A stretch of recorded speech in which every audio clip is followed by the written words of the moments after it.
Hello mga mami, ayan. Kumusta po ang inyong 6 day of Ramadan? Ayan.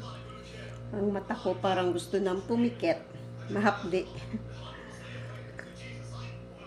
Mahapdi na yung mata ko. Ayan, inom muna tayo ng Arabic coffee pampagising. Alam niyo ba, kahit sanay na kami dito sa Middle East,